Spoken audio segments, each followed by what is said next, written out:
como este país se tornou a potência da América Latina. Neste país estamos a falar que é o Brasil, né? Então vamos ver esse vídeo. Se inscreva no canal, ative as notificações, não esqueça de partilhar o vídeo com pessoas que se interessam, né? Sem dúvida, o Brasil é a maior economia da América Latina e a 9ª maior do mundo. Seu produto interno bruto, PIB, ultrapassa 2 trilhões de dólares e sua população é de mais de 200 milhões de habitantes.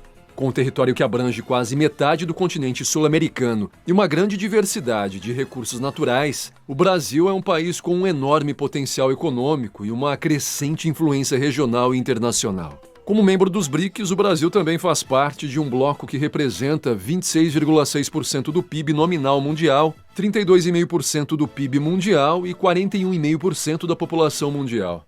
Os BRICS são considerados os principais rivais geopolíticos do G7 e lançaram iniciativas como o novo Banco de Desenvolvimento, o Acordo de Reservas de Contingência, o Sistema de Pagamentos BRICS e a Moeda de Reserva BRICS. Mas como o Brasil se tornou uma potência regional e global? Quais fatores históricos, políticos, sociais e culturais explicam seu desenvolvimento econômico? Com esta curta mensagem que a gente viu aqui, para o Brasil dar muito errado daqui pelo menos a 50 anos, é preciso ser muito filha da governar muito mal esse país, né? Porque todas as vantagens estão a favor do Brasil. Eu acho que isso é uma coisa boa importante para o desenvolvimento tanto social quanto econômico do Brasil. Não vejo o Brasil a voltar com PIBs de bi. Entendeu? É só tri. O Brasil está cheio de vantagem. O Brasil é um país com uma grande diversidade geográfica, climática, étnica e cultural. Seu território abrange quase metade do continente sul-americano e tem fronteiras com 10 países. Sua extensão permite uma ampla variedade de recursos naturais, como minerais, petróleo, gás, água, biodiversidade e terras agrícolas. Esses recursos foram aproveitados pelo Brasil para impulsionar seu desenvolvimento econômico e sua inserção internacional. O Brasil é um dos principais produtores e exportadores mundiais de produtos agrícolas, como soja, café, açúcar, carne, frutas e sucos. Também possui uma indústria diversificada que abrange setores como automotivo, aeronáutico, siderúrgico, petroquímico, têxtil e eletrônico. Além disso, possui um amplo mercado interno que estimula o consumo e a demanda por bens e serviços. O Brasil tem participado ativamente de organizações internacionais e regionais que regulam o comércio, a cooperação e a segurança. É membro fundador do Mercosul, da União de Nações Sul-Americanas, a Unasul, do Grupo dos 20, o G20, do Grupo dos BRICS, Brasil, Rússia, Índia, China e África do Sul, e do Fórum de Cooperação Econômica Ásia-Pacífico, a APEC. Além disso, tem buscado ter uma maior influência política no cenário global, defendendo os interesses nacionais e dos países em desenvolvimento. História colonial e independência, a expansão brasileira é muito boa. Gosto muito da história espacial do Brasil. Tomara que o Brasil foi colonizado por Portugal do século XVI ao século XIX. Durante esse período, a economia brasileira baseou-se na exploração de recursos naturais para atender às demandas do mercado europeu. O primeiro produto extraído foi o pau-brasil, uma madeira utilizada para tingir tecidos. Em seguida, foi estabelecido o cultivo da cana-de-açúcar, que se tornou o principal produto de exportação por mais de um século. Posteriormente, foram desenvolvidos outros ciclos econômicos baseados em ouro, diamantes, algodão e cacau. A mão de obra utilizada para essas atividades foi principalmente indígena e africana escravizada.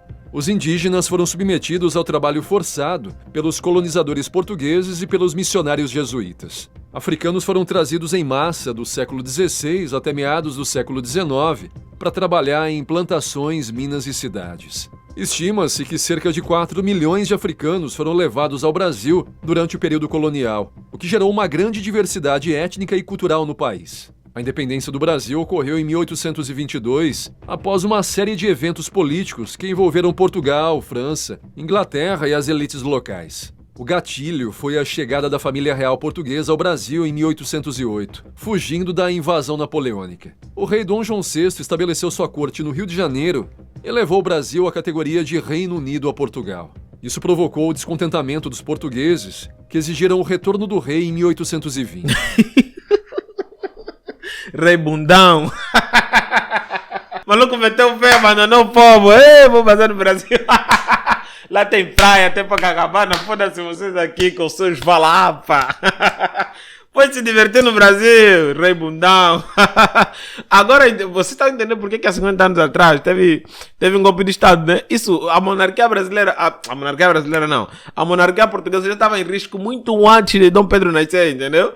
Porque eu acho, eu na minha opinião, vejo que o Dom Pedro foi a melhor coisa que a realeza portuguesa já fez. Foi o Dom Pedro II, entendeu? Meu Deus do céu, Rei Bundão. Vamos chamar de Rei Bundão. Sei que muitos portugueses não vão gostar de mim estar falar que o rei deles é Bundão, né? Mas, pô, você tem que me entender, né? É engraçado, o maluco fugiu. Meu Deus do céu. Dom João VI concordou em voltar, mas deixou seu filho Pedro como regente no Brasil. Pressionado pelos brasileiros. A melhor coisa que o Portugal já fez foi uma das melhores coisas, né? Depois do Cristiano Ronaldo, é claro. Foi o Dom Pedro II, que aquele maluco meteu muito risco à monarquia portuguesa. Estou te falar. Foi contra a escravidão, né? Foi um dos pioneiros da abolição da escravidão, para quem não sabe, Dom Pedro II, e praticamente fez com que o Brasil fosse elevado a mais alto nível. Tem um monte de história dele ali que vocês conhecem já, né? Que queriam ter sua autonomia. Pedro proclamou a independência em 7 de setembro de 1822, tornando-se o primeiro imperador do Brasil. O café foi o produto que impulsionou o desenvolvimento econômico do Brasil durante o século XIX e início do século XX. Seu cultivo teve início no nordeste do país, mas se expandiu rapidamente para o sul, especialmente para os estados de São Paulo e Minas Gerais. Esses estados se tornaram os principais produtores e exportadores de café do mundo, controlando o mercado internacional e acumulando grandes fortunas. O café também estimulou o crescimento demográfico, a urbanização, a imigração europeia e asiática, a construção de ferrovias e a diversificação agrícola.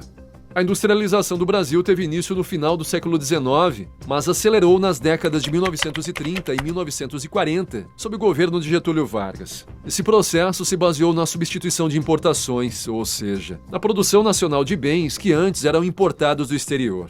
Um fato interessante, eu estava a ler, há bem pouco tempo estava a ler sobre fatos interessantes, né? Alguns fatos interessantes sobre o Brasil, sei lá o quê. Getúlio Vargas dizem que foi baixinho. Foi baixinho Getúlio Vargas.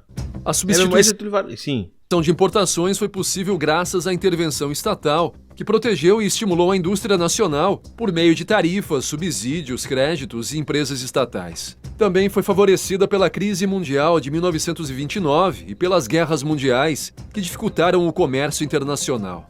A industrialização por substituição de importações concentrou-se em setores leves, como têxtil, alimentício e metalúrgico.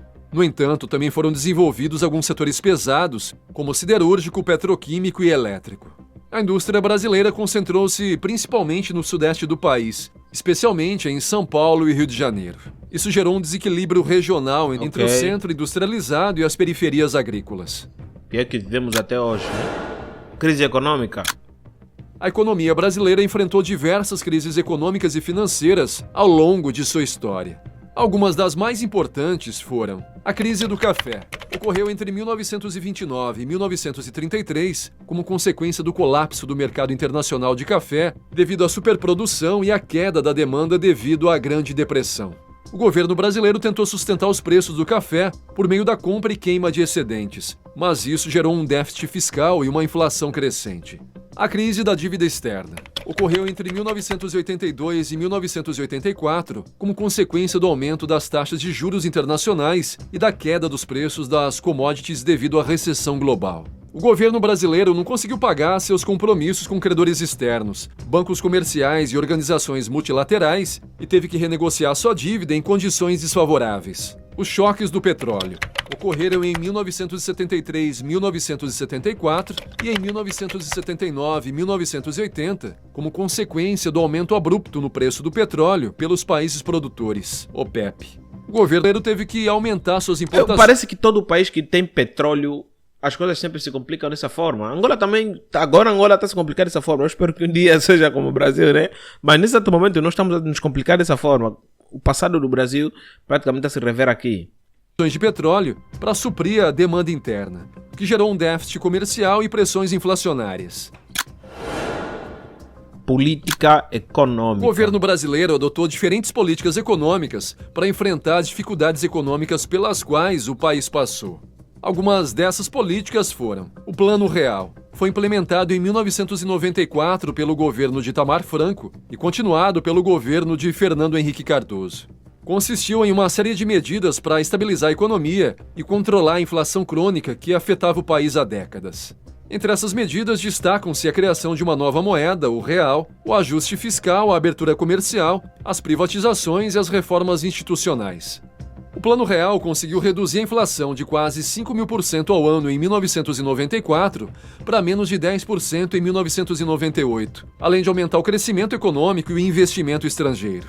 O Plano de Aceleração do Crescimento, PAC, foi lançado em 2007 pelo governo de Luiz Inácio Lula da Silva e continuado pelo governo de Dilma Rousseff. Consistiu em um conjunto de medidas para impulsionar o desenvolvimento econômico e social do país por meio do aumento dos gastos públicos em infraestrutura, energia, moradia, saneamento, transporte e educação. O PAC buscava melhorar a competitividade do país, gerar empregos, reduzir as desigualdades regionais e ampliar o mercado interno.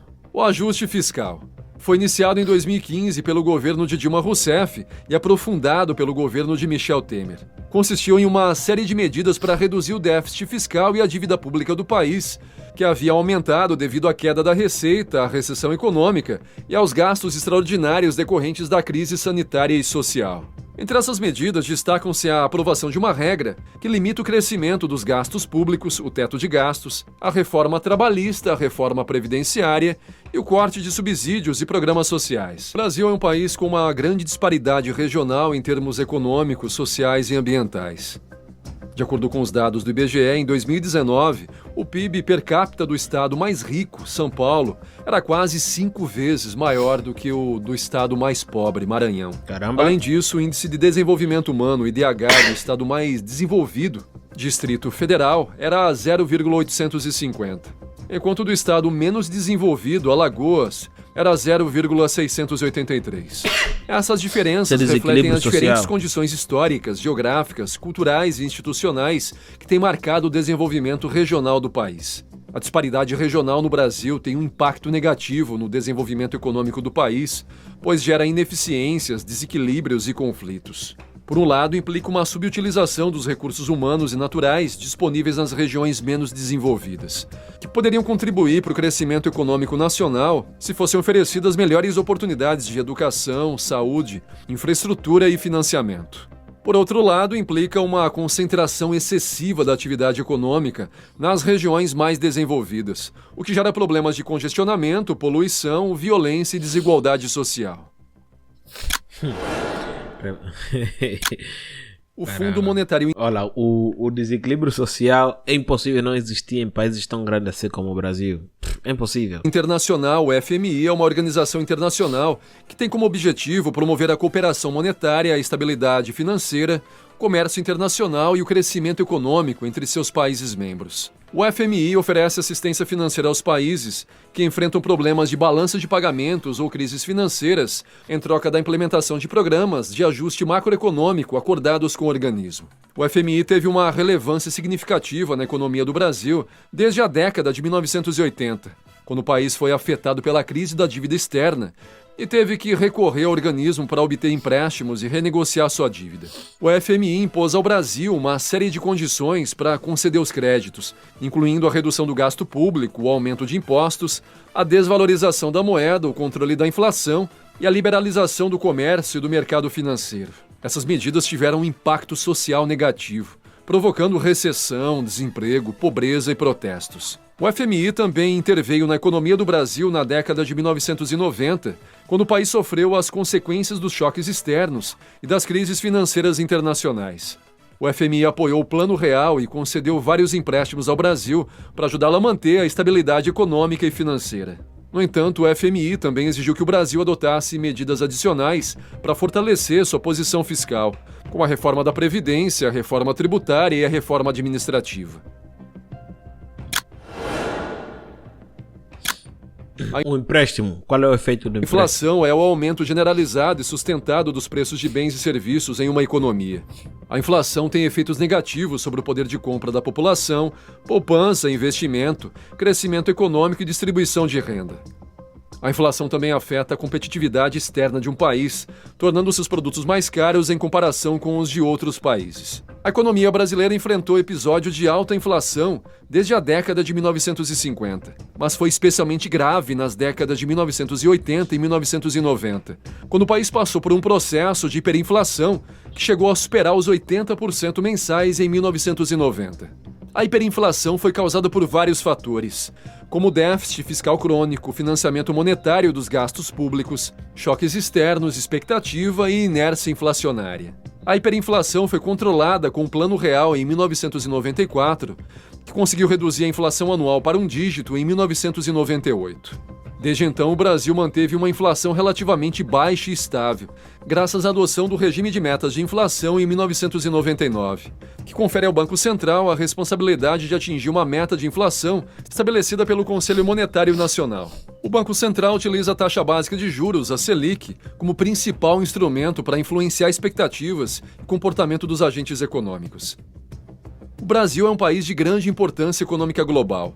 Porém, também enfrenta desafios históricos e contemporâneos significativos. Sua economia passou por ciclos de crescimento e crise, baseados na exploração de recursos naturais e em processos de industrialização e modernização. Para superar as dificuldades econômicas, o Brasil adotou diversas políticas de ajustes com resultados mistos. O Brasil possui um enorme potencial econômico e social, mas precisa lidar com problemas estruturais que limitam seu desenvolvimento, como disparidades regionais, dependência externa, rigidez fiscal, baixa produtividade e corrupção. Uma coisa boa que o Brasil tem é mão de obra. Tem muitas mãos de obra, tanto nacional quanto internacional, né? O Brasil está entrando na lábia dos japoneses de que não podemos reproduzir muito e tal, mas só que o Brasil tem vantagem. O Brasil oferece oportunidade para a pessoa imigrar dentro do Brasil. Então, independentemente se a população brasileira quer ou não quer se multiplicar, o Brasil nunca vai faltar a mão de obra. Isso faz com que o Brasil vai estar sempre no top, entendeu? A população nunca vai baixar. Sempre vai subir por causa dos imigrantes que vêm. E todo imigrante que vem, que se preze, tem que ajudar o país a crescer. Isso é a regra. Eu acho que tinha que estar isso lá para te dar em vista, entendeu? Tu vai trabalhar, toma, puf, entendeu? Para isso, são necessárias reformas profundas que promovam maior integração, equidade, Olha esse túnel aqui debaixo da montanha. diversificação e participação. Agora é a sua vez. O que você pensa sobre as políticas econômicas que o Brasil implementou para enfrentar as crises econômicas e financeiras? Você acredita que foram eficazes ou contraproducentes? Que medidas você acha que o Brasil deveria adotar para reduzir as disparidades regionais e promover um desenvolvimento mais equitativo e integrado entre suas diferentes regiões? Quais? Eu não sei quais. Na verdade, eu não sei quais, mas eu poderia dizer que sim. Uma das melhores coisas que o Brasil já fez é implementar todos esses esquemas financeiros que eles implementaram para chegar até onde o Brasil está. Porque imagina comigo, o Brasil tem uma economia forte, a nona maior economia do mundo, e basicamente todo e qualquer país que se preze tem um acordo com o próprio Brasil, quer seja por exportações de recursos minerais ou recursos essenciais como alimentação. Quase todos têm. E a moeda brasileira, por mais que não seja tão forte assim, mas frente a algumas outras moedas é forte. E pode correr risco de que, se o Brasil se bater no chão, o real é que será a moeda do Mercosul, entendeu? Nunca ninguém pensou nisso, que o real pode ser a moeda do Mercosul. Por quê? Só porque o Brasil é a maior economia do Mercosul. Só por isso mesmo, só por capricho. Pode ser, entendeu?